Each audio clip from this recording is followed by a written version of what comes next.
In 1929, Sir Leonard Woolley stood at the bottom of an excavation trench in southern Iraq, staring at 8 feet of water-laid clay. No pottery, no artefacts, no trace of human presence, just sterile sediment deposited by flooding. Below this layer, the remains of an ancient settlement. Above it, Sumerian civilization continued. Woolley believed he'd found evidence of Noah's flood. The reality proved more complex, but no less significant. Catastrophic floods did sweep Mesopotamia around 2900 BCE, and the Sumerians remembered.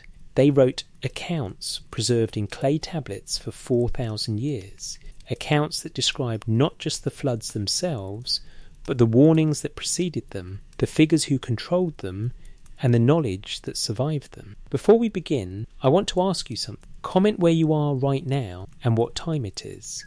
This investigation spans archaeological trenches and museum vaults, ancient floods and preserved memories. Knowing you're part of this search grounds the inquiry. Your perspective matters. Now let's talk about what Woolley found. The excavation at one of Mesopotamia's greatest cities, revealed something unexpected. As workers dug through occupation layers filled with pottery shards, building foundations, and everyday objects, they suddenly hit clean clay, 8 feet of it. No artifacts whatsoever. This wasn't fill dirt. It wasn't construction material. The sediment analysis was clear. This was deposited by water. A massive flood had swept through, leaving behind this thick layer of clay before human activity resumed above it. Woolley was convinced this was the flood, the biblical deluge, Noah's catastrophe, the event that supposedly destroyed the world.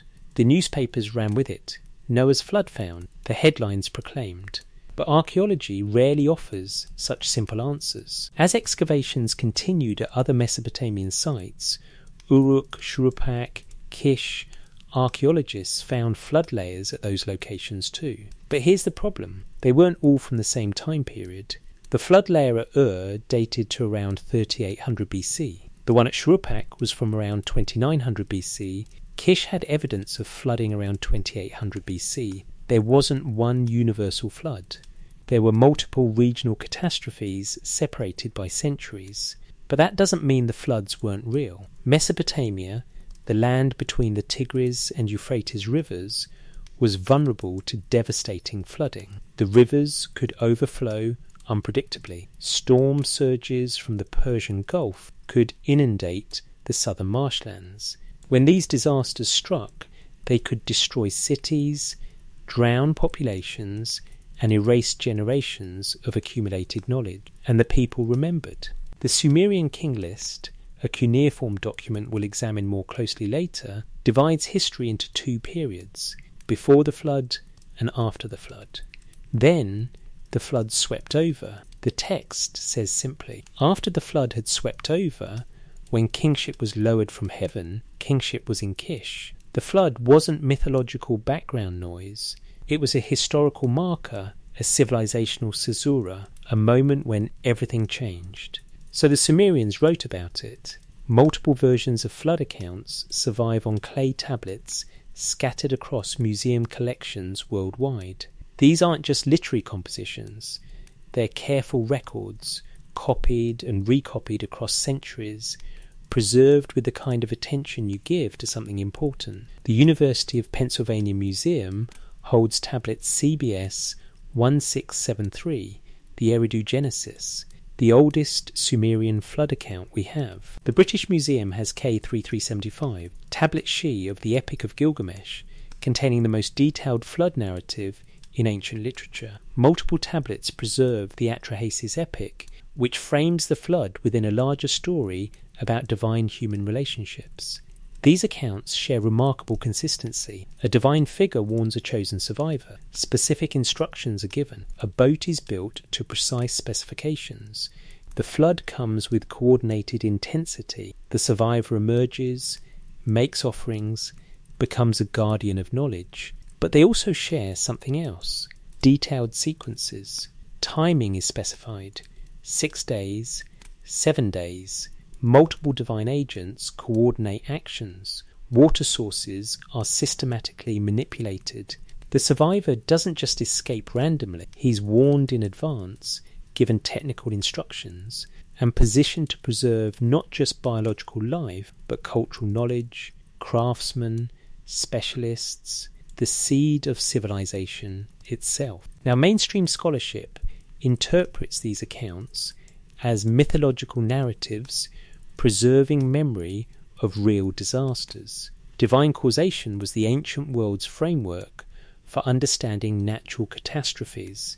The gods made the flood happen because that's how ancient people explained devastating events beyond human control. And that interpretation is almost certainly correct. But some elements are curious enough to warrant closer examination, not because they prove something extraordinary, but because rigorous investigation is intellectually valuable regardless of conclusions. What if, and this is a carefully qualified what if, these accounts preserve more than just memory of disasters? What if the detailed sequences, the specific warnings, the systematic water management by divine figures preserve distorted memory of sophisticated environmental knowledge, encoded in theological language after the technical understanding was lost, or the methods became unavailable? That's the question we're investigating in this script, not as settled fact, not as certain conclusion, but as intellectually honest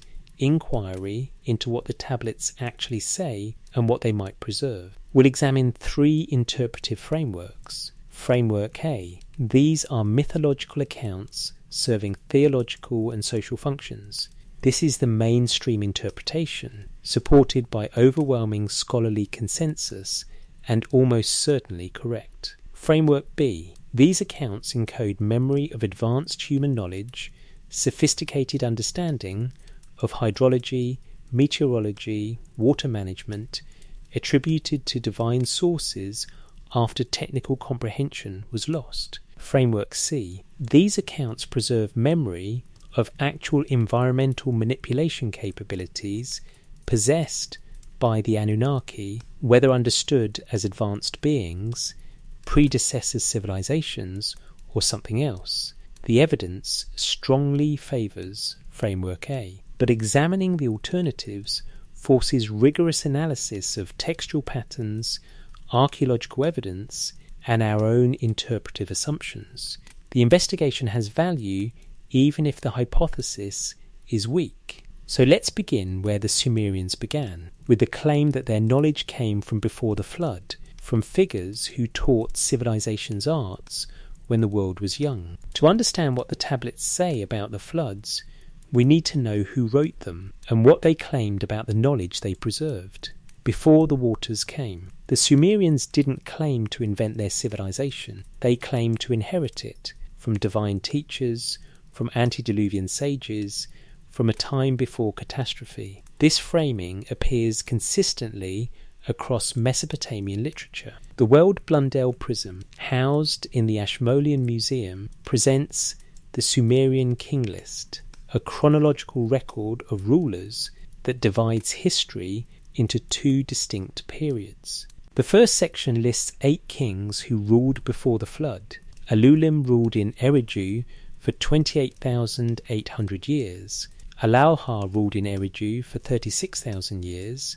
Enmenluana ruled in Bad Tabira for 43,200 years. The list continues through 8 rulers, totaling 241,200 years of antediluvian kingship. Then comes the pivotal line, then the flood swept over. After this catastrophe, the text states, after the flood had swept over, when kingship was lowered from heaven, kingship was in Kish. Notice the language.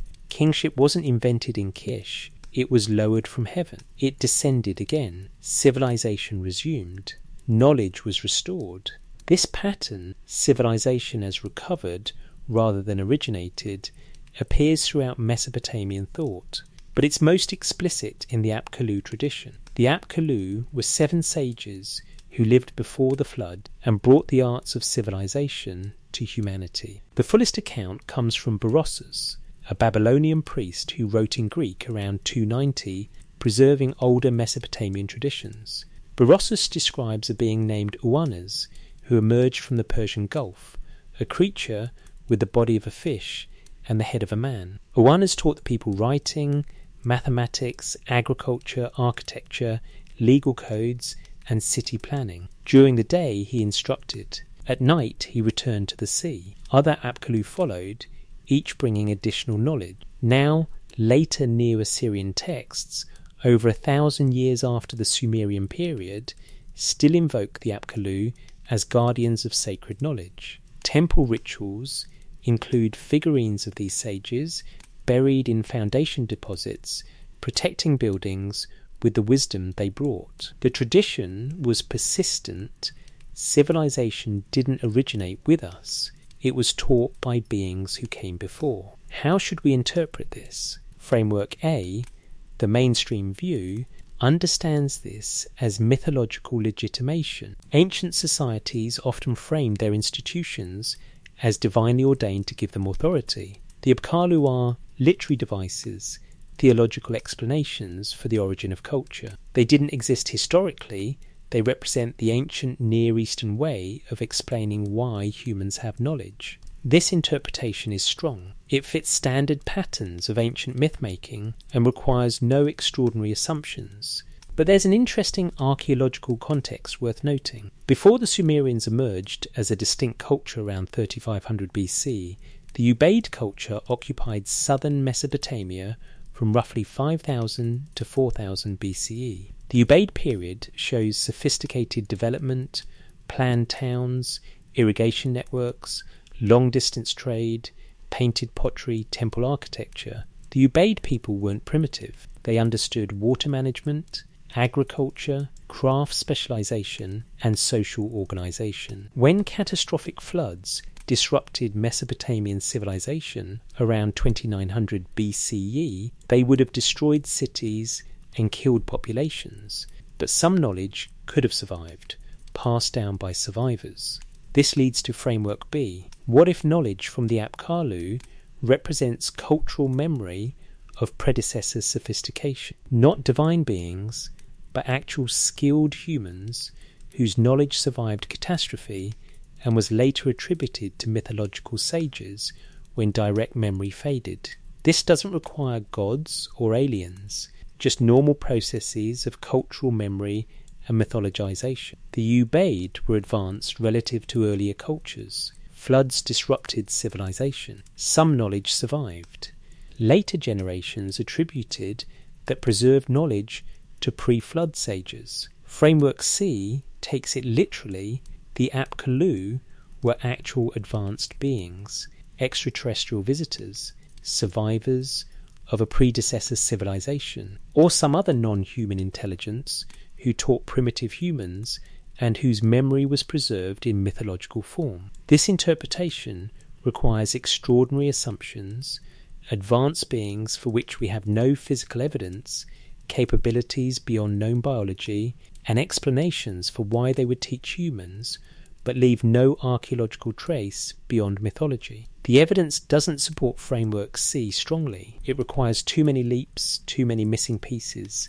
But here's what's worth noting, regardless of framework. The Sumerians framed their civilization as preserved, not invented. Whether that preservation was of divine teachings, Ubaid knowledge, or their own cultural achievements reinterpreted through myth, the self-perception was consistent. We are guardians of knowledge from before. We survived catastrophe. We remember. This matters because when we examine the flood accounts themselves, we find the same theme. Specific individuals warned in advance, given instructions, positioned to preserve knowledge, and granted special status after emergence. The survivor isn't random. The survivor is chosen specifically because they can preserve what matters. So who were these survivors? And what exactly did the accounts say they preserved? Let's examine the oldest version we have, the Eridu Genesis, preserved on tablet CBS 1673 in the University of Pennsylvania Museum. The Eridu Genesis is Yasudra's warning. The tablet is fragmentary. Time and damage have erased portions of the text. But what survives is significant. CBS 1673 preserves the Eridu Genesis, the oldest Sumerian flood account, copied in the 17th century BC from earlier traditions now lost. The text describes creation, the establishment of cities, and then catastrophe. The gods decree a flood. The decision is made to destroy humanity. But Enki, god of wisdom, fresh water and magic, opposes the plan. Here's where it gets interesting. Enki doesn't openly defy the other gods. He can't directly warn the flood hero, Ziusudra, because that would violate the divine decree. So he uses a clever workaround. Enki approaches the wall of Ziusudra's house and speaks to it. Wall, pay attention. The text has Enki delivering instructions to the wall itself, knowing Ziusudra is inside listening. Ziusudra, standing at its side, heard. The warning is indirect, but effective. Enki tells the wall to instruct Ziusudra, destroy your house, build a boat. Abandon possessions, save life. Bring into the boat the seed of all living things. Why this indirect method? Because Enki is subverting the will of the other gods, particularly Enlil, who decreed the flood. If Enki warned Ziusudra directly, he'd be openly rebelling. The wall speaking allows him to technically comply with the prohibition while ensuring the knowledge gets through. This is knowledge transmission despite prohibition. Someone with information about coming catastrophe finds a way to pass warning to someone who can act on it. Ziusudra is described in the text as pious and God-fearing. He's characterized by attentiveness to divine will, obedience, and presumably competence, qualities that make him suitable for the preservation role. The flood comes. The text describes it, all the windstorms, exceedingly powerful, attacked as one. At the same time, the flood swept over the cult centres. Notice the phrasing, windstorms attacking as one. This isn't described as random natural disaster, but as coordinated action. Whether this is poetic language or something else depends on your interpretive framework. The flood lasts 7 days and 7 nights. Specific timing, consistently mentioned across versions. When the waters recede, Ziusudra emerges. He opens the window of his boat and sunlight streams in. He prostrates himself before the sun god An and makes sacrifice. The gods smell the offering and gather around. Ziusudra is granted divine favour. More than that, he's granted immortality. Life like a god they give him, breath eternal like a god they bring down for him. Ziusudra is then taken to Dilmun, the place where the sun rises, and settled there to live forever. So the survivor doesn't just escape death. He's elevated to special status, removed from normal human existence, positioned in a sacred location, and made guardian of what was preserved.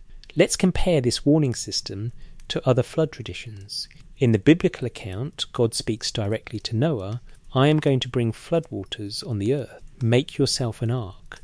No intermediary, no wall speaking, just direct divine communication. In Greek tradition, Zeus decides to flood the earth. Prometheus, the god who gave humans fire and knowledge, warns his son Deucalion, who builds a chest and survives. The pattern across traditions, a knowledge holding divine figure ensures survival information reaches someone capable of acting on it. The flood isn't random disaster that happens to spare a lucky few. It's preceded by warning, instruction, preparation. Why? Framework A says this is narrative structure. Myths need heroes, and heroes need divine favour to justify their survival. The warning system explains why the protagonist lived when everyone else died. He was specially chosen and divinely guided. This is solid literary analysis. Ancient epics regularly featured divine intervention in human affairs. The warning system serves theological and narrative functions. But Framework B asks, could this preserve memory of actual warning systems? Throughout history, when those with knowledge of coming disasters, whether floods, famines, volcanic eruptions, have tried to warn others, the warnings often come indirectly, maybe through intermediaries, maybe against official policy, maybe despite prohibitions from authorities who don't want to cause panic. If catastrophic flooding was preceded by weather changes, water level fluctuations, or other observable indicators, and if some skilled observers understood these signs, they might have warned specific individuals to prepare, preserve supplies, and protect knowledge. After catastrophe, survivors might remember, someone warned us. Someone who understood the waters told us to prepare. That knowledge saved us. Framework B doesn't require gods, just knowledge, warning, and attribution to divine sources when later generations no longer understood the original technical basis. Framework C takes it literally. Enki was an actual Anunnaki, being with knowledge of coming deliberate flood, who subverted the plan by warning a human capable of preserving civilization. The evidence doesn't strongly support Framework C. It requires assuming the gods were real advanced beings, which needs extraordinary evidence we don't have. But regardless of framework, the pattern is clear. Knowledge holder transmits survival information. Recipient preserves seed of mankind. Survivor becomes guardian. The Eridu genesis is fragmentary. For more detailed sequences, we need the most famous version of the Mesopotamian flood, Tablet C of the Epic of Gilgamesh. Utnapishtim's account, the flood in detail. The Epic of Gilgamesh is one of humanity's oldest surviving works of literature. Tablet C, housed in the British Museum as K3375, contains the flood account told by Utnapishtim to Gilgamesh. The context is important. Gilgamesh, legendary king of Uruk, is searching for immortality. He travels to find Utnapishtim, the only human ever granted eternal life. When Gilgamesh asks how Utnapishtim achieved this, the old man tells his story. I will reveal to you, Gilgamesh, a hidden matter. I will tell you a secret of the gods. The city is Shuruppak on the Euphrates. The gods meet in council and decree that humanity will be destroyed by flood. But Ea, the Akkadian name for Enki, opposes this plan. Like in the Eridu Genesis, Ea cannot directly warn Utnapishtim without violating the divine decree. So he speaks to the wall of Utnapishtim's reed house. Wall, listen to me. Reed house, understand my words. Tear down your house, build a boat, abandon possessions, and save life. Utnapishtim, standing on the other side, hears everything. But the Gilgamesh version includes far more detail than earlier accounts. E gives precise specifications. Make the boat equal in its dimensions. Let its width match its length. Cover it with a roof like the Apsu. The boat is to be a cube, 120 cubits in length, width and height, roughly 180 feet per side. 7 decks, 9 compartments per deck, waterproofed with bitumen inside and out. These are specific technical instructions. Whether they're realistic boat building guidance or symbolic numbers depends on your interpretation. A cube wouldn't be ideal for seafaring, but if you're surviving a flood where there's nowhere to sail anyway, it might function as a stable floating container. Utnapishtim follows the instructions. He gathers materials, constructs the boat, and begins loading. And here's a critical detail. All the living beings that I loaded on it, this includes his family, his relatives, the craftsmen who helped build the boat, beasts of the field, wild creatures of the field. Notice craftsmen specifically mentioned, not just biological life, but knowledge bearers, the specialists who understood construction, metallurgy, toolmaking, agriculture. They're explicitly preserved. This emphasis on preserving knowledge alongside life appears across versions and seems deliberate. Then the flood begins. The description is vivid, dramatic, and detailed. Let me read the sequence. From the horizon came a black cloud. Adad the storm god thundered within it. Shalat and Hanish, the divine heralds, went before. Nergal, god of the underworld, pulled out the mooring poles. Ninurta, god of war, made the dikes overflow. Stop there. Multiple divine agents, each performing specific functions. Adad thundering, heralds preceding, Nergal removing restraints, bowls that held water back, Ninurta breaching dikes. This reads less like natural disaster description and more like coordinated operation, whether that's poetic language depicting organised divine action, encoded memory of actual water management infrastructure being systematically breached, or something else depends on framework. Framework A. This is epic poetry. The pantheon acts together dramatically to show divine power and coordination. It's mythological narrative, not technical documentation. Framework B. Could this preserve memory of actual hydraulic infrastructure failure? Mooring poles, dikes, overflow systems, these are real elements of Mesopotamian water management. If flooding resulted from infrastructure breaching, survivors might remember it as coordinated destruction. Framework C. Multiple Anunnaki agents acting in specific sequence to cause deliberate flood. The text continues. The tempest, the flood, the storm overwhelmed the land. For 6 days and 6 nights the wind blew. The deluge and storm devastated the land. 6 days precise timing again. When the 7th day arrived, the tempest, the flood, the storm ceased. The sea grew calm. The deluge was stilled. Utnapishtim opens a window. Sunlight enters. He looks out at the devastation. I looked at the weather. Stillness had set in. All of humanity had returned to clay. The landscape was flat as a rooftop. The boat has grounded on Mount Nisir in the mountains of Kurdistan. Now comes another systematic procedure, the bird release test. I sent forth a dove and let it go. The dove went and searched, but no landing place appeared. So it returned to me. I sent forth a swallow and let it go. The swallow went and searched, but no landing place appeared. So it returned to me.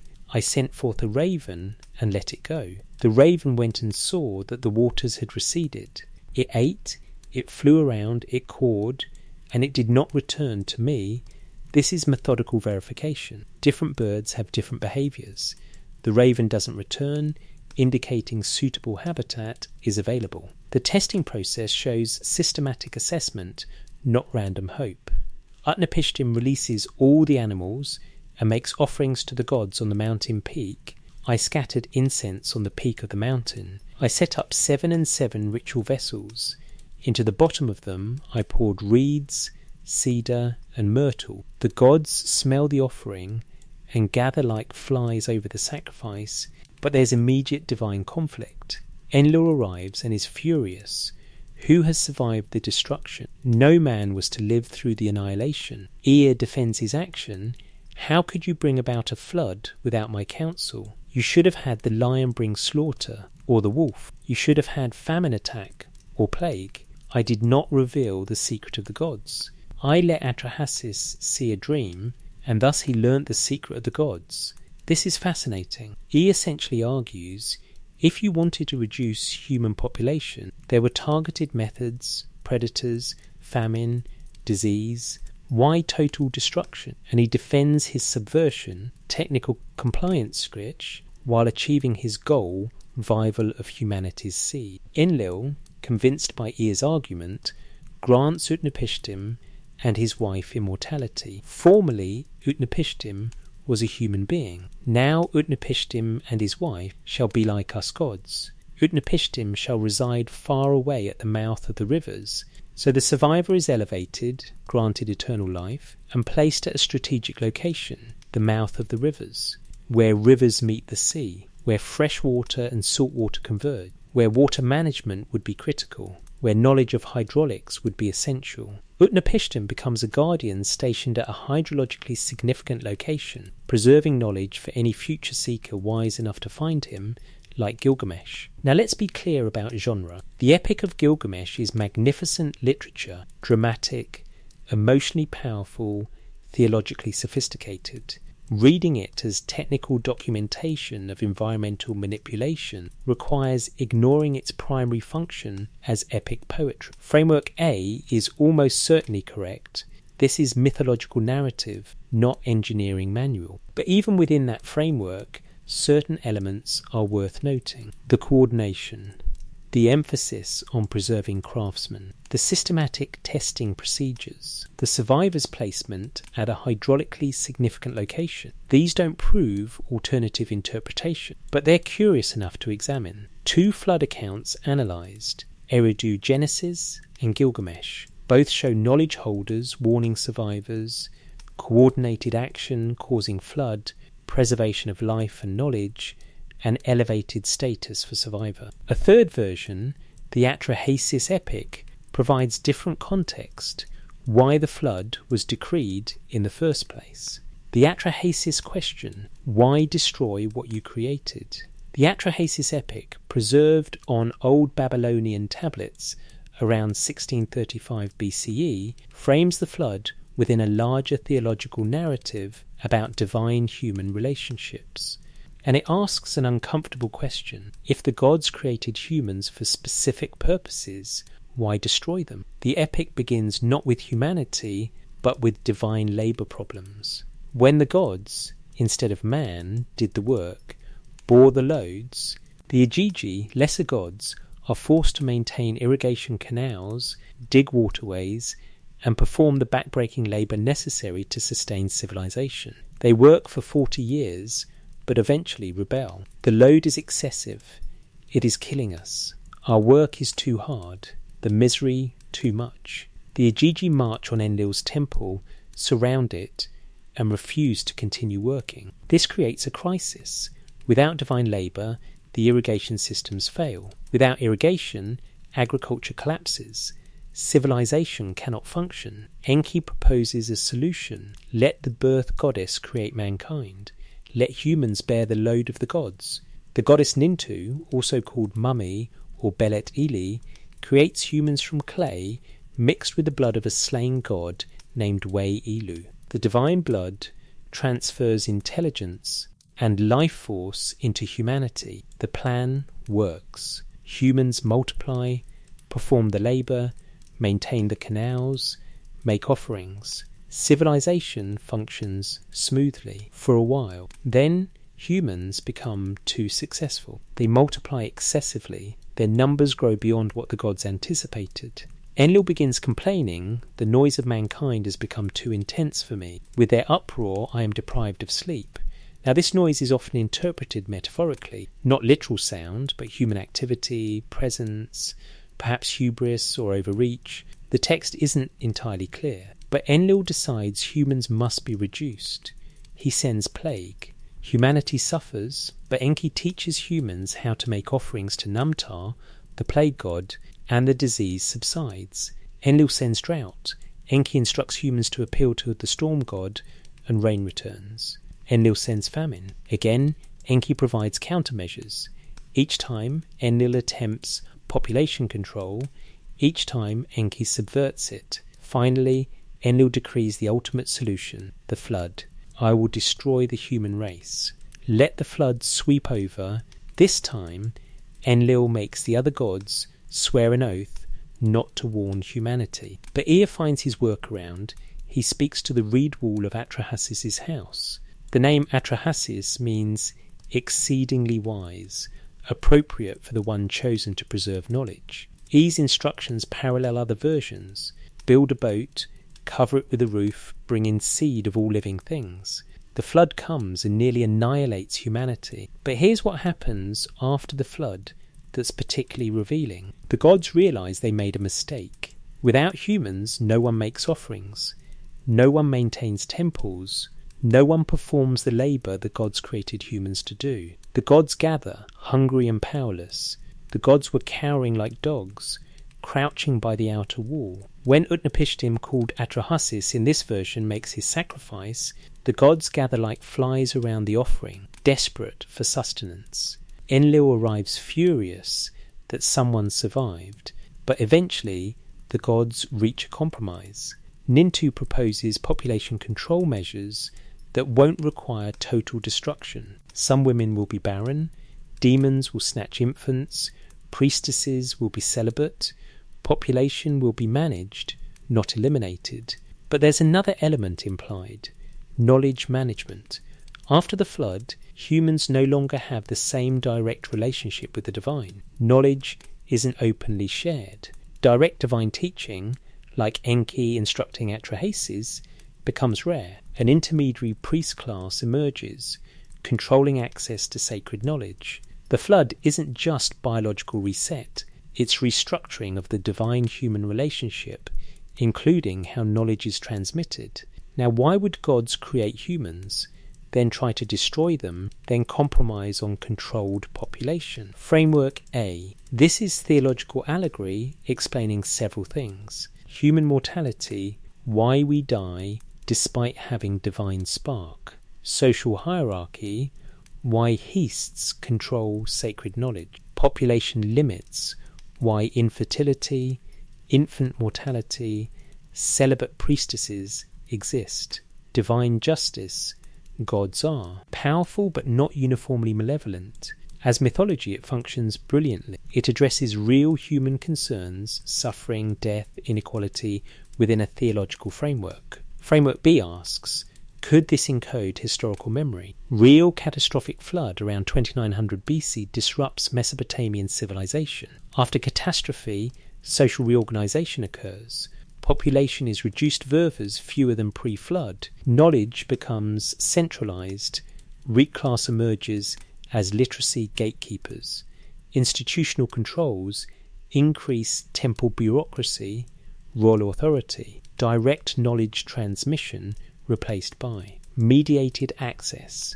The gods decreased humanity and restructured knowledge access could be mythological encoding of actual post-catastrophe social changes. Framework C. Anunnaki deliberately caused flood for population control. One member subverted plan. Compromise reached, limiting both population and knowledge access. The evidence doesn't strongly support Framework C. It requires assuming gods were real advanced beings, which needs physical evidence we lack. But regardless of framework, the pattern is consistent. Flood isn't random natural disaster, it's deliberate action with specific purpose. Knowledge holder subverts plan. Survivor preserves seed. Post-flood world has different knowledge management. 3 flood accounts examined: Eridu Genesis, Gilgamesh, Atra-Hasis. Time to compare patterns. The pattern across waters. We've examined 3 independent flood accounts from Mesopotamian literature. Now let's identify what's consistent across all versions and what varies. Consistent elements.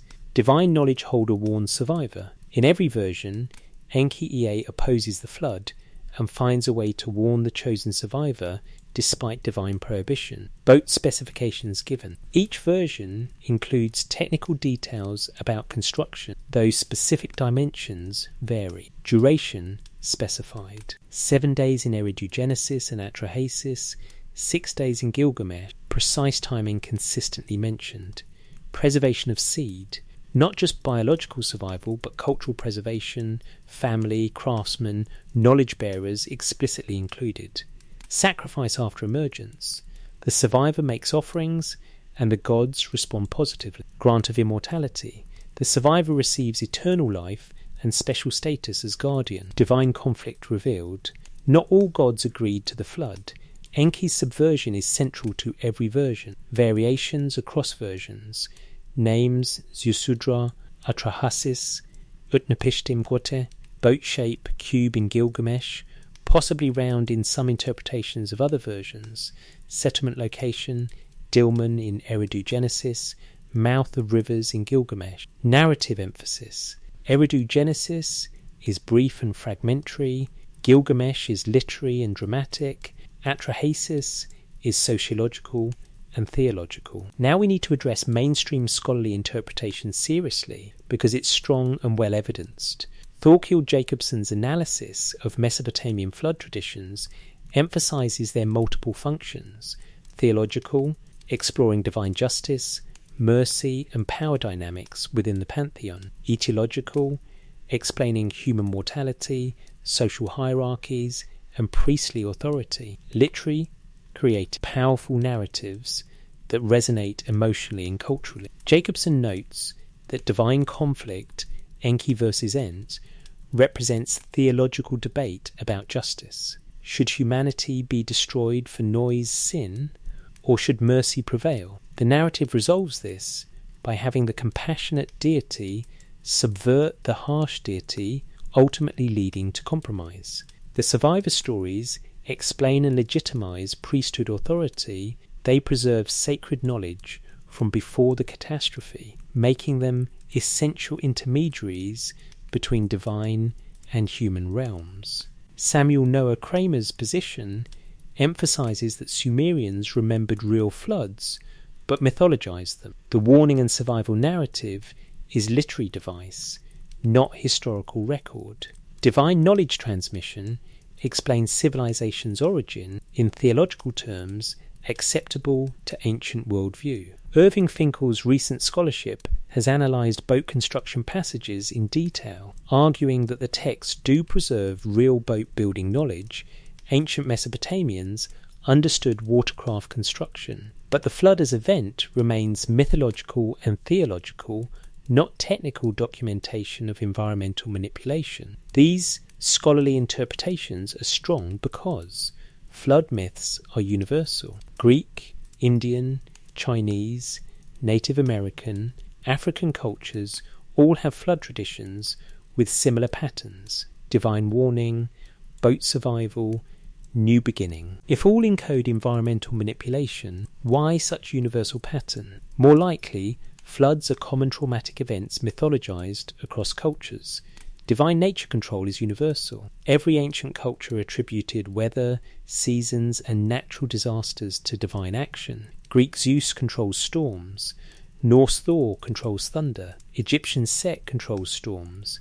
Hindu Indra controls rain. This is standard pre-scientific worldview, not unique to Mesopotamia. Genre is well understood. Epic poetry, theological narrative, and mythological literature are well-documented genres. Reading Gilgamesh as technical manual ignores its literary function and cultural context. No extraordinary assumptions required. Mythological interpretation requires only real floods occurred, cultures remembered them. 3.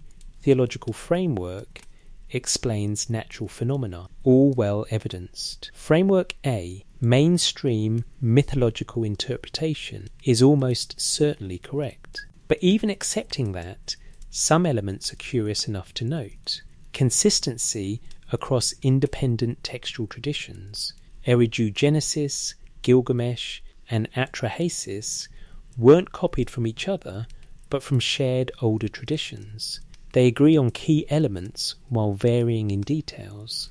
Emphasis on knowledge preservation, not just biological survival, but specific inclusion of craftsmen, specialists, seed of mankind, phrasing suggesting cultural continuity. Coordinated divine action, multiple agents performing specific roles: Adad thundering, Nergal removing mooring poles, Ninurta breaching dikes.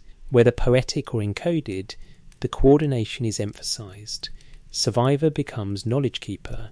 After flood, survivors are granted immortality, stationed at significant locations, become teachers. The archetype is consistent. Post-flood knowledge management changes. Direct divine human communication becomes rare, mediated through institutional priesthood. Now let's examine the 3 interpretive frameworks in light of this evidence. Framework A, mainstream mythology. Position flood accounts are mythological narratives serving religious, social, and literary functions. Divine agents are theological entities, not historical beings. Environmental control attributed to gods is standard ancient worldview, not memory of actual capabilities. Evidence supporting real geological floods around 2900 BC equal evident. Universal flood myth pattern across cultures. Divine nature control standard in all ancient religions. Literary genre well understood. Poetry, theology. Scholarly consensus, theologists overwhelmingly. Support. Occam's razor, simplest explanation, fewest assumptions. Assessment, almost certainly correct. Framework B, encoded environmental knowledge. Position, flood accounts preserve distorted memory of sophisticated human environmental understanding. Divine control is metaphorical description of advanced knowledge after technical comprehension was lost.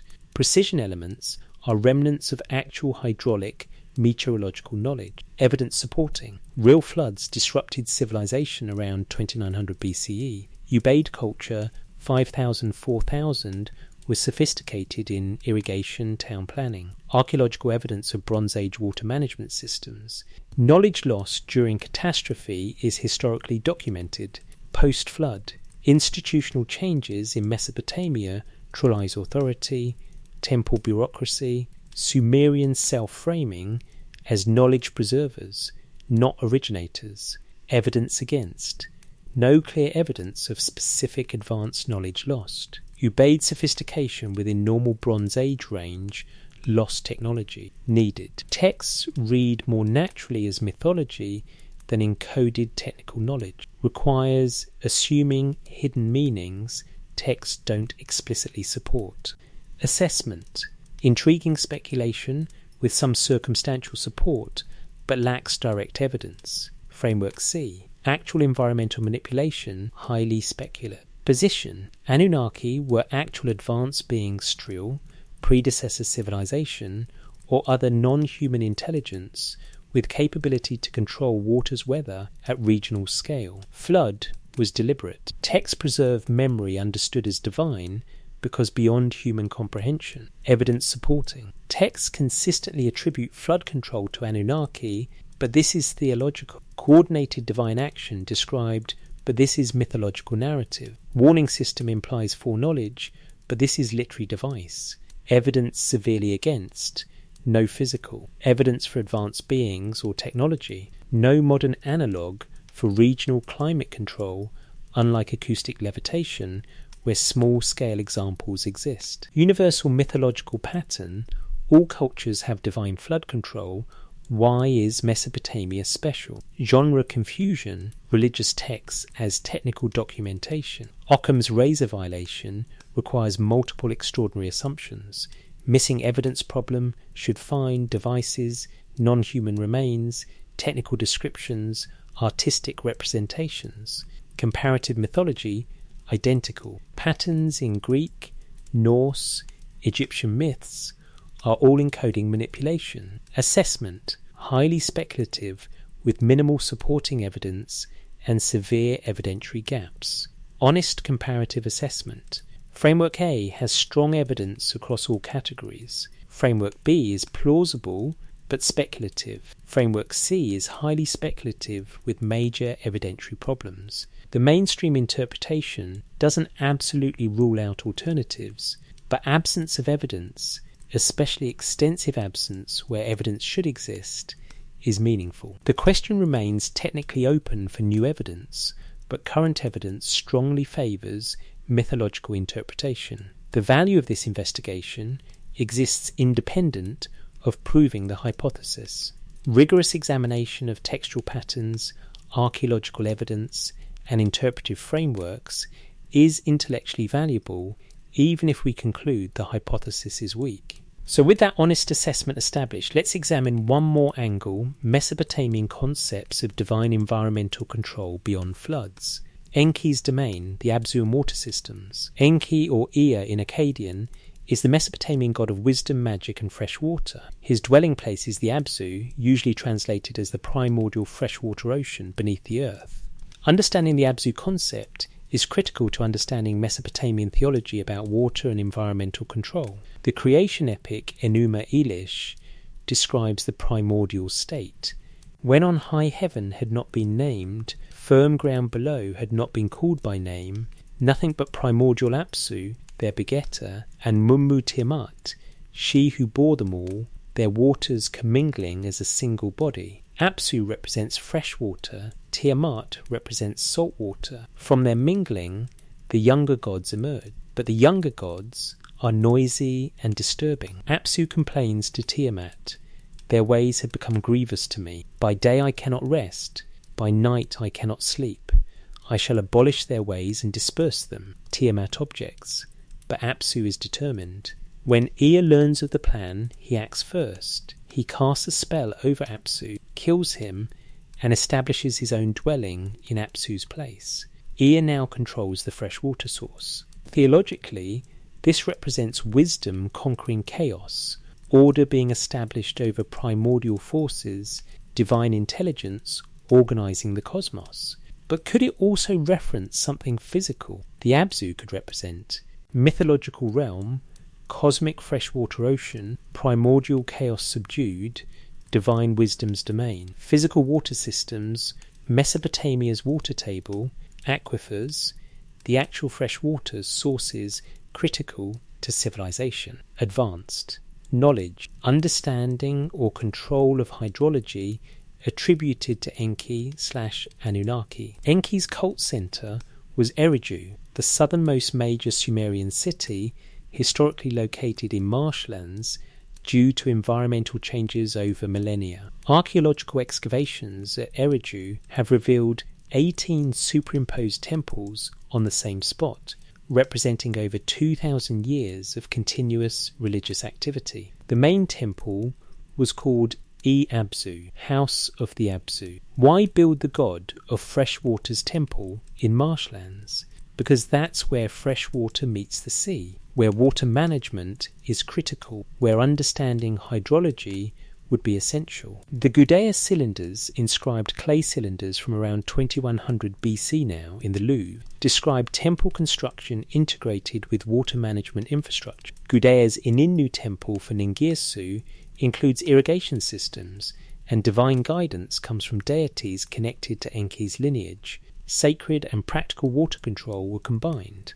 Archaeological evidence shows sophisticated Mesopotamian irrigation, complex canal networks, levees and reservoirs, water distribution systems, maintenance coordination requiring centralized planning, success of irrigation text basis of urban civilization. Failure of irrigation text collapse happened repeatedly in Mesopotamian history. Knowledge required for large-scale water management includes surveying, determining elevation, water flow patterns, gradient calculations, engineering, canal capacity, water distribution, construction techniques, seasonal prediction, knowing when floods come, optimal planting times, maintenance, coordination, canal cleaning, levee repair, infrastructure upkeep, social organisation, labour mobilisation, water rights adjudication, conflict resolution. This knowledge was valuable, institutional and carefully preserved. When Enki is described as Lord of the Abzu, when texts say he organises fresh water and establishes its courses, what's being described? Framework A, divine mythology. Enki is theological principle of wisdom and water. Abzu is mythological realm. This explains civilization's dependence on fresh water in theological terms. Framework B. Enki is patron god of irrigation engineers, surveyors, water managers. The Abzu references actual water systems. Knowledge of hydrology is attributed to divine source because temple priesthood controlled this technical knowledge. Framework C. Enki was actual advanced being with sophisticated hydrological knowledge, taught water management, memory preserved in theological form. The evidence doesn't require Framework C. Framework A handles the evidence well as pure theology. Framework B is plausible if you assume technical knowledge got encoded in religious language. But here's the interesting observation. Mesopotamians were demonstrably sophisticated water managers. The archaeological evidence is clear. And they attributed this knowledge to Enki, whose domain is the Abzu, the source of fresh water. Whether that attribution is pure theology, encoded recognition of engineering knowledge, or memory of an advanced teacher depends on your interpretive framework. One more theological element worth examining, the ME concept, which includes some references to natural phenomena. The ME and natural forces. The Sumerian concept of ME is challenging to translate. Usually rendered as divine powers, divine ordinances, or divine offices, the ME represent domains of authority, knowledge, or capability. Over 100 ME are catalogued in Sumerian texts, covering civilization's aspects, kingship, priesthood, music, crafts, war, justice, sexual union, and many others. But some ME relate to natural phenomena, ME of the flood, ME of descent to the underworld and ascent, Emi of fear, Emi of kindling, fire, Emi of quenching fire, Emi of weariness. References to seasonal cycles in Emi contexts. The most famous Emi text is Inanna and Enki, where the goddess Inanna visits Enki in Eridu. Enki, drunk on beer, gives her over 60 Emi. She loads them on the boat of heaven and flees to Uruk. Enki tries to retrieve them, but fails. The Emi are now distributed, no longer centralized in Enki's control. The critical element, Emi, are described as transferable objects. If Emi can be stolen, given, transferred, what does this mean for natural force Emi? What is the Emi of the flood? Framework A, abstract divine authority over flooding. Theological concept, not physical object or knowledge. Framework B, practical knowledge of flood patterns, prediction, survival, or water management. This knowledge was valuable, institutionally controlled by temple priesthood, and conceptualized as divine power. Framework C, if Anunnaki could cause floods, this Emi represents that capability transferable between beings. Consider agricultural calendar knowledge. Mesopotamian texts show sophisticated understanding of seasonal cycles, planting times, irrigation schedules, flood predictions. This knowledge was valuable and controlled by temple institutions. Could ME of the flood mean knowledge of flood patterns rather than mystical flood causing power? Comparison to other cultures. Egyptian, divine control of Nile flood, but also practical irrigation knowledge. Greek, divine control of seasons / non-ipsephety, but also agricultural knowledge. Pattern, divine authority over natural phenomena plus practical knowledge both. Present. Question, does divinity explain knowledge, or does knowledge get attributed to divinity? In societies where priests control literacy, technical knowledge, and institutional memory, attributing that knowledge to divine sources legitimizes priestly authority and protects valuable information. The Emi concept shows Mesopotamian thinking about divine powers as discrete transferable units. When one unit is Emi of the flood, we can ask, is this pure theological authority? Is this practical knowledge encoded in religious language? Is this memory of actual capability? The evidence doesn't definitively answer, but what's clear, knowledge about floods was valuable, institutionally controlled, and conceptualized in theological frameworks. Now let's examine one final curious element, antediluvian measurements, in the Sumerian king list. The numbers before the flood. Return to the Weld Blundell Prism in the Ashmolean Museum. The Sumerian king list records 8 antediluvian kings with extraordinarily long reigns. Alulima, 28,500 years. Alaujar, 3,500 years. Enmenluana, 43,200 years. Enmengalana, 28,500 years. Dumazid, 3,500 years. And Sipad Zidana, 28,500 years. Enmendrana, 2,500 years. Baratu Tufla, 12,200 years. Total, 240,200 years. Now notice the pattern. These numbers aren't random. They're based on Mesopotamian sexagesimal 60 mathematics, Sar 3600, Ner 600, Sososkar 60. All antediluvian reigns are divisible by 60. Most are divisible by 3600. Examples, 28,800 cos 8 Sars, 43,200 cos 12 Sars. If this were pure mythology or random storytelling, why such precise mathematical structure? Why specific sexagesimal multiples rather than round numbers like 1,000,000 years or countless ages? The precision suggests deliberate calculation or data preservation, not mythological fiction. Compared to biblical antediluvians in Genesis 5, 10 figures before the flood with precise lifespans, Adam 930 years, Seth 912 years, Methuselah 969 years, also precise numbers. Also decrease after flood, pattern shared across traditions, long pre-flood lifespans, shorter post-flood lifespans, possible shared ancient tradition or common mythological motif. Scholarly interpretations of these numbers, symbolic numerology, representing cosmic cycles, sacred mathematics, ritual significance, distorted memory, real rulers' reigns in smaller units days, months, converted to years, or generational markers compressed into individual reigns.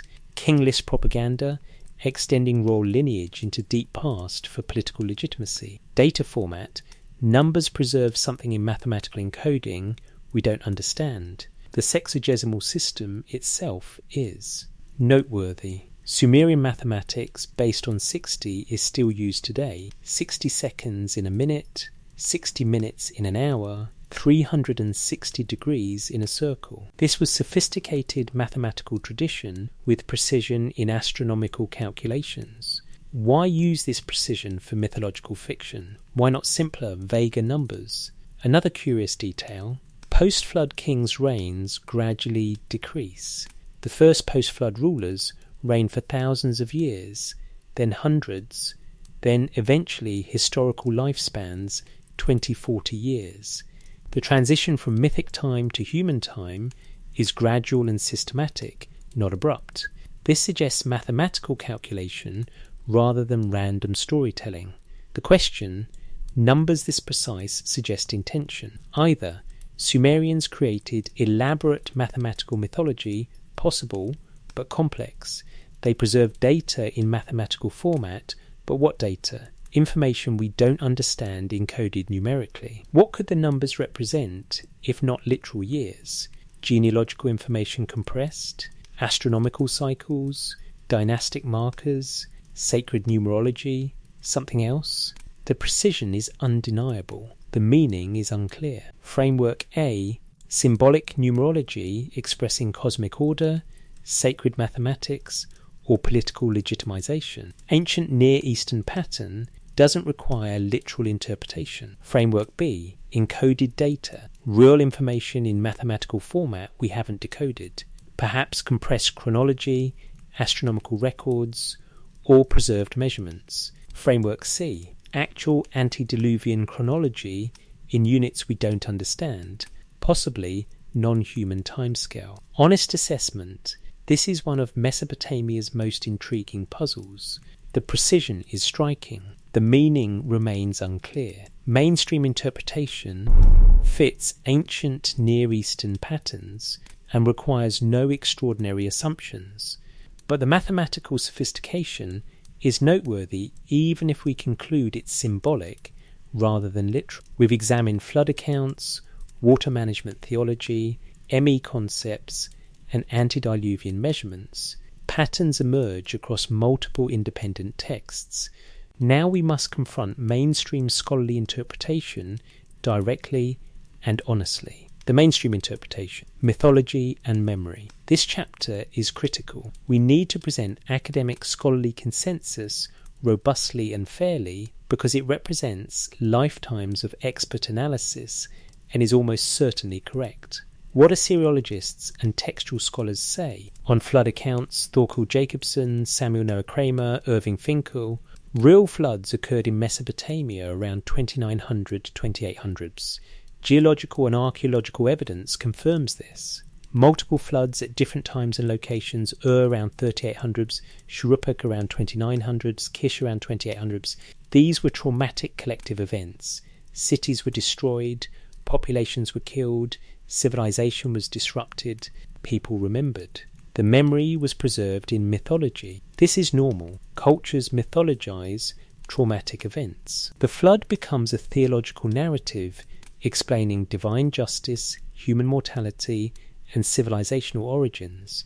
Divine causation is standard ancient worldview. All major events, floods, droughts, eclipses, earthquakes, victories, defeats, were attributed to divine action. This wasn't unique to Mesopotamia. Greeks attributed storms to Zeus and Poseidon. Norse attributed thunder to Thor. Egyptians attributed Nile floods to Hapi. Hindus attributed rain to Indra. Attributing natural phenomena to divine will was how pre-scientific societies understood causation. Warning narratives are literary devices. They explain why some people survived when most died. Divine favour, special selection, moral worthiness. The protagonist needs divine guidance to justify their survival and subsequent authority. Survivor as knowledge keeper legitimizes priesthood and royal authority. If survivors preserved sacred knowledge from before catastrophe, their descendants, Reests, inherit that authority. The mythology validates social hierarchy. On divine environmental control, every ancient culture attributed natural phenomena to divine action. This is universal pattern, not unique evidence for Mesopotamia being special. Greek, Zeus controls storms, Poseidon controls seas, Demeter controls harvests. Norse, Thor controls thunder, Freyr controls fertility, Ran controls drowning. Egyptian, Set controls storms, Osiris controls Nile flood, Tefnut controls moisture, Hindu, Indra controls rain, Varuna controls cosmic, waters, Agni controls fire. If we read Mesopotamian flood accounts as encoding environmental manipulation, we'd have to apply same interpretation to all cultures. Are all encoding lost technology? More plausible, natural forces attributed to divine will is universal pre-scientific framework.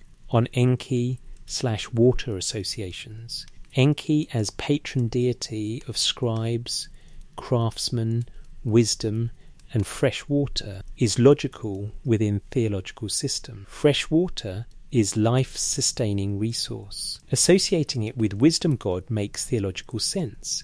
The Abzu as mythological realm, not technical river, represents cosmic order, primordial chaos subdued by divine intelligence. This is standard creation mythology motif. Enki myths explain civilization's origin in theological terms. Where did knowledge come from? The gods gave it. Why do we have irrigation? Divine instruction. This is etiological mythology, explaining present reality through divine origins. On ME concept, ME are theological framework for organizing cosmic and social order. They represent authority domains, not technological capabilities. Transferability is literary device showing divine political dynamics. Gods compete, negotiate, redistribute power. This appears in Greek mythology, not spheres of influence, Norse divine conflicts over domain, and many others. Similar concepts across cultures don't require assuming literal divine objects. They're mythological organizing principles. On antediluvian numbers, symbolic numerology is common in ancient world.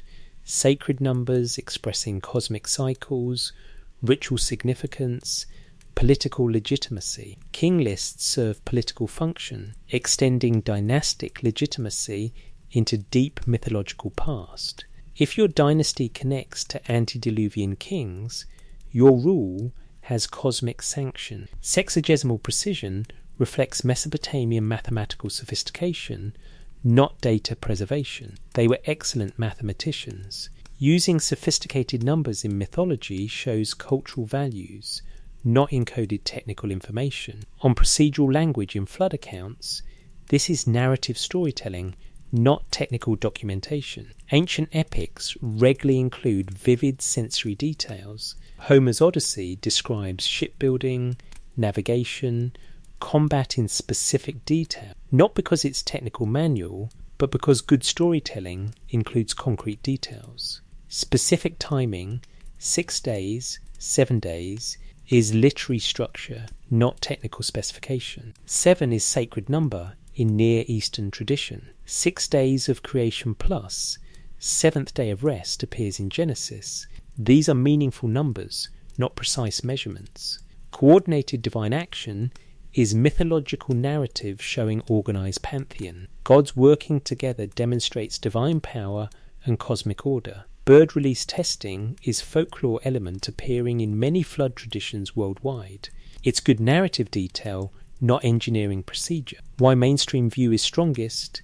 Evidence fits comfortably. Flood myths are universal, doesn't require Mesopotamia to be special. Divine nature control is universal biology. Geological floods are real, provides basis for collective memory. Literary genre well. Understood, poetry, myth, theology. No extraordinary assumptions required. You don't need to assume.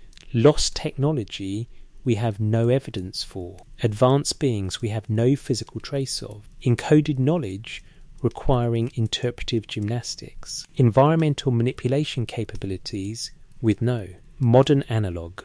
Simple explanation, real floods plus theological worldview starker flood myths. Occam's razor. Simplest explanation is usually correct. Mythological interpretation requires fewest assumptions. Environmental manipulation hypothesis requires advanced beings/technology, capability to control regional weather, this is 6. Knowledge encoded in mythology requires forcing hidden meanings. Mesopotamia being uniquely special despite universal flood myth. Pattern, scholarly consensus. Assyriologists, archaeologists, textual critics who've spent careers analysing these texts in original languages within full cultural contexts overwhelmingly support mythological interpretation. Alternative interpretations, varietal manipulation, encoded technology, ancient astronauts, are fringe. They're not supported by evidence. They're often proposed by non-specialists who lack linguistic expertise, archaeological training, and cultural context. Samuel Noah Kramer summarised it. Sumerian literature reflects sophisticated religious and philosophical thinking. Flood myths preserve memory of real disasters while serving theological functions. Reading them as technical documentation of environmental manipulation imposes modern technological thinking onto ancient religious texts and fundamentally misunderstands their genre and purpose. Our honest acknowledgement, the mainstream interpretation is almost certainly correct. These are mythological and religious texts serving theological and social functions. The evidence fits this interpretation best. It requires fewest assumptions. It's supported by expert scholarly consensus. Alternative readings, particularly environmental manipulation memory, are speculative exercises in asking what if, not evidence-based conclusions. The hypothesis we've been investigating is weak. The evidence doesn't support it strongly. But worth noting, even within mythological framework, some elements are curious. Consistency of warning system across independent versions, emphasis on knowledge preservation, seed of Cain, mathematical precision in king list, post-flood knowledge management changes. These don't. Prove alternative interpretation. They're not smoking guns. But they're interesting enough to examine even if mainstream reading is correct. The value of this investigation isn't proving environmental manipulation occurred. It's that rigorous examination of textual patterns, archaeological evidence, hydraulic capabilities, knowledge transmission systems, and our own interpretive assumptions has intellectual value independent of conclusions. Asking hard questions about ancient texts, even when answers support mainstream interpretation, strengthens our understanding. So with that honest assessment established that Framework A is strongest, let's examine all three frameworks side by side for completeness and intellectual integrity. 3 ways to read the same clay. We've examined the evidence, we've heard scholarly consensus. Now let's present 3 interpretive frameworks with honest assessment of evidence for each, maintaining intellectual integrity throughout. Framework A, mythology and collective memory. Evidence level, strongest. Position, flood accounts and mythological narratives preserving memory of real disasters. Divine control of water and weather represents standard ancient theological worldview. Anunnaki are gods, theological entities, not historical beings. Environmental manipulation means divine authority in mythology, not actual technological capability. Precision in some details reflects literary sophistication, not technical documentation. Evidence supporting real geological floods around 2900-2800 basiological confirmation. Flood myths universal across cultures, Greek, Chinese, Native American, African, doesn't require Mesopotamia being special. Divine nature, control, universal in ancient world Zeus storms. Thor thunder, Indra rain, standard pattern. Literary genre, well understood poetry, theological narrative, etiological myth. Scholarly consensus rheologists overwhelmingly support this interpretation. Occam's razor simplest explanation, requiring fewest assumptions, fits all evidence comfortably without forcing hidden meanings. Strengths: respects textual genre and cultural context. No missing evidence that needs explaining. No extraordinary assumptions about lost technology or advanced beings. Accounts for universal flood myth pattern across unconnected cultures. Supported by lifetimes of expert linguistic and archaeological scholarship. Weaknesses: some curious precision elements but counter-argument. Literary sophistication explains this. Doesn't engage speculative alternatives but counter-argument. Alternatives lack evidence. Assessment: almost certainly correct. This is the scholarly consensus for good reasons. The evidence strongly supports mythological interpretation. Framework B: encoded environmental knowledge. Evidence level: moderate speculation. Position: flood accounts preserve distorted memory of sophisticated human environmental understanding. Anunnaki represent advanced humans, possibly Ubaid predecessors or earlier sophisticated cultures.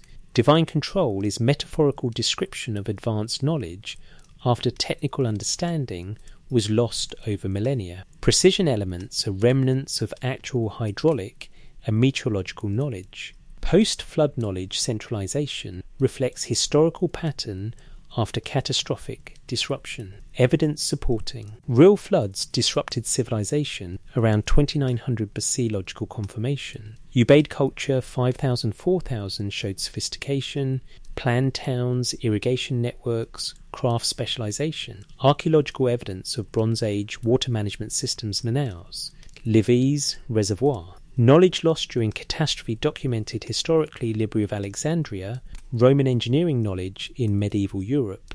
Post-flood institutional changes in Mesopotamia, rise of centralized kingship, temple bureaucracy, priest class as literacy gatekeepers, Sumerian self-framing as knowledge preservers, not originators Kali tradition, king list structure. Some technical details in text structure, water management terminology show practical knowledge. Evidence against. No clear evidence of what specific advanced knowledge was. Lost. Ubaid sophistication was within normal Bronze Age range, lost technology requiring explanation. Texts read more naturally as mythology than encoded technical knowledge. Requires assuming hidden meanings texts don't explicitly support. Might have been was, speculation, without direct confirmation. Strengths: doesn't require supernatural beings or impossible technology. Explains attribution to divine sources as cultural memory of advanced predecessors. Plausible that sophisticated knowledge could be lost/distorted over millennia. Accounts for some precision in technical details management, building specifications. Knowledge centralization in priest class after catastrophe is historically common pattern. Weaknesses: lacks direct textual or archaeological evidence of encoded technical knowledge. Requires interpretive gymnastics, reading between lines rather than plain meaning. Ubaid sophistication doesn't require lost advanced knowledge explanation. Flood accounts read primarily as theological/literary works, not technical manuals. Universal flood myth pattern, not unique to Mesopotamia, weakens encoded knowledge. Hypothesis. Assessment. Intriguing speculation with some circumstantial support, but lacking direct evidence. Plausible as intellectual exercise, but unproven. Framework B could be partially true, real floods plus knowledge loss plus mythologization, without requiring environmental manipulation hypothesis. Framework C, actual environmental manipulation. Evidence level, highly speculative. Position: Anunnaki were actual advanced beings, extraterrestrial visitors, survivors of predecessor civilization, or other non-human intelligence. They possessed capability to control water and weather at regional scale. Flood was deliberate action Atra-Hasis, population control. Enki's subversion by warning survivors represents internal conflict among advanced beings. knowledge restrictions after flood prevented humans from regaining dangerous capabilities. Texts preserve memory of actual events, understood as divine because beyond human comprehension at the time, evidence claimed. Texts consistently attribute flood control to Anunnaki, but this is theological rule. Coordinated divine action described with multiple agents performing specific roles, but this is mythological narrative structure. Warning system implies foreknowledge of. Deliberate event, but this is literary device explaining survival. Post-flood changes in human-divine relationship, but explained by theology and social evolution. Mathematical precision in king list, but explained by symbolic numerology. Evidence severely against. No physical. Evidence for advanced beings. No remains. No artifacts. No technology. No modern analogue for regional climate control, unlike script #23's acoustic levitation, where small-scale examples exist. We have no examples of weather control at regional scale. Universal mythological pattern, all. Cultures have divine flood control, Greek, Norse, Hindu, Chinese, Native American. Why would only Mesopotamia encode real events? Genre confusion, religious texts as technical documentation, ignoring literary and theological functions. Occam's razor violation requires multiple extraordinary assumptions without extraordinary evidence. Missing evidence problem should find devices, non-human remains. Technical descriptions, clear artistic representations distinct from theological imagery. Comparative mythology undermines uniqueness, identical narrative patterns in Greek Deucalion, Hindu Manu, Chinese Gunyu myths, are all encoding environmental manipulation, or is this universal mythological motif? Strengths. Texts do describe coordinated action and specific sequences. Mathematical precision in some elements is noteworthy. Consistency across independent textual traditions. Weaknesses. Zero physical evidence for advanced beings or technology. No modern proof of concept for. Regional climate control, we can't do it with our advanced technology. Requires extraordinary assumptions without extraordinary evidence. Universal pattern across unconnected cultures undermines Mesopotamia's special claim. Ignores genre and cultural context of religious literature. Extensive. Absence of expected evidence. Archaeological, artistic, technological. Fringe hypothesis rejected by expert scholarly consensus for good evidential reasons. Assessment highly speculative with minimal supporting evidence and severe evidentiary gaps. Requires assuming extraordinary capabilities and beings for which we have no physical confirmation. This hypothesis is weak and not supported by current evidence. Conclusion. Framework A has strongest evidence across all categories. Framework B is plausible but speculative and unproven. Framework C, actual manipulation, is highly speculative with major evidentiary problems. But important qualification, Framework A doesn't absolutely foreclose other possibilities. Absence of evidence isn't always evidence of absence. However, extensive absence, where evidence should clearly exist if hypothesis were true, is meaningful. For Framework C, we should find physical traces, clear technical descriptions, artistic depictions distinct from theological imagery. We don't. The question remains technically open for new evidence, but current evidence strongly favours mythological interpretation. Value of investigation. Even though we've concluded the hypothesis is weak, the investigation had value. Rigorous textual analysis. Archaeological evidence examination. Understanding Mesopotamian water management. Exploring knowledge transmission systems. Questioning our own interpretive assumption. Intellectual honesty about evidence assessment. The journey has worth even when destination isn't what we hoped. So with 3 frameworks examined and honestly assessed, one final question remains. What does the clay itself tell us? The witness of clay. Let's return to where we began. Leonard Woolley's excavation trench. 8 feet of flood clay. The sterile layer separating one world from the next. In museum vaults today, the University of Pennsylvania Museum, the British Museum, the Ashmolean, the Louvre, clay tablets rest in climate-controlled storage. CBS 10673, K3375, BM 78941, the World Blundell Prism. These tablets survived 4,000 years. They passed through the hands of scribes who copied them, priests who preserved them, archaeologists who excavated them, scholars who translated them.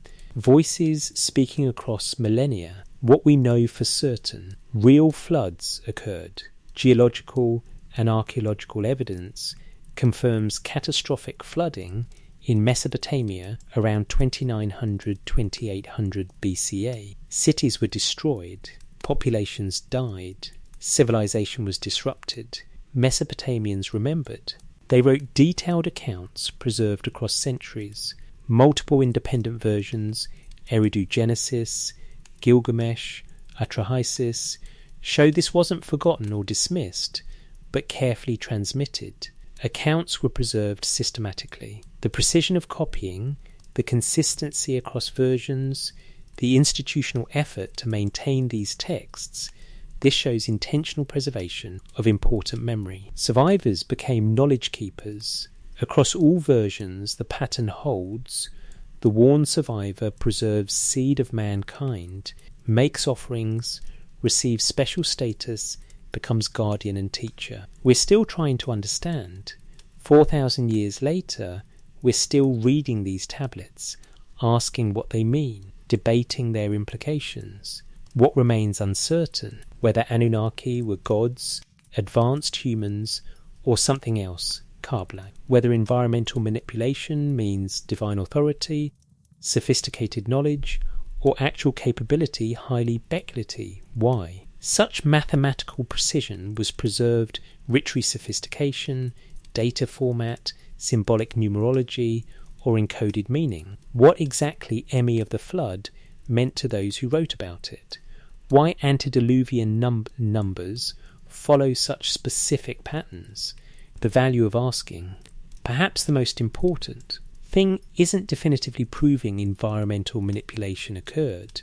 Perhaps it's that asking the question forces rigorous examination of textual patterns, geological evidence, hydraulic capabilities, knowledge transmission systems, and our own interpretive assumptions. The ancient Mesopotamians were sophisticated.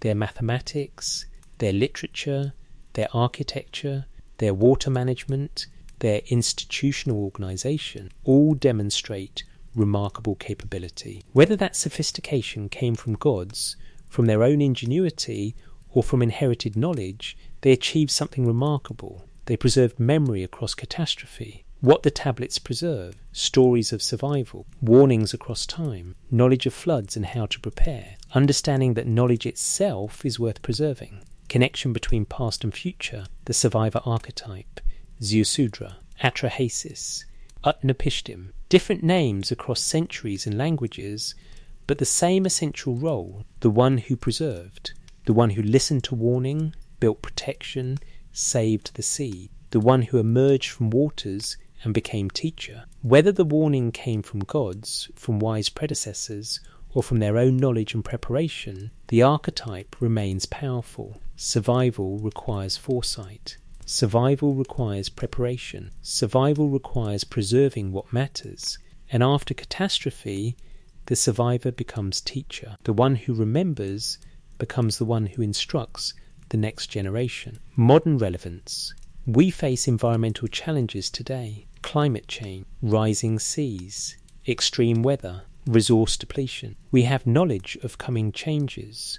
We have warnings. We have the capability to prepare, to preserve, to protect. We're creating our own tablets for future generations, digital archives, seed vaults, knowledge repositories, climate data, technological documentation. Future people will excavate our record and ask, what did they know? What were they trying to tell us? What did they preserve? Will we be the generation that listened to warnings and prepared, or the generation that ignored them and suffered? The Mesopotamian flood accounts aren't just about the past. They're about the human relationship with catastrophe, knowledge, survival, and memory. The clay tablets rest tonight in their vaults, temperature controlled, humidity managed, protected from light and handling. The flood layers remain in Mesopotamian soil, archaeological markers of ancient catastrophe. The Tigris and Euphrates still flow through Iraq, though their courses have shifted and their waters are managed differently now. And somewhere in the space between mythology and memory, between divine authority and human capability, between what we know and what we wonder, the question waits. Did the Anunnaki manipulate environment? Did they possess capabilities to control water and weather at regional scale? Did they cause floods deliberately and save chosen survivors?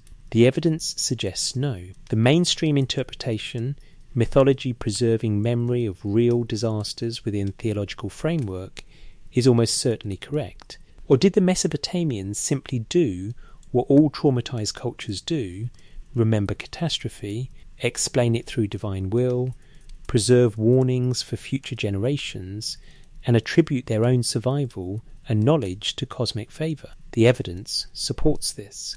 The texts function as mythology, theology, and literature. They serve social purposes, legitimizing authority, explaining mortality, framing civilization's origins.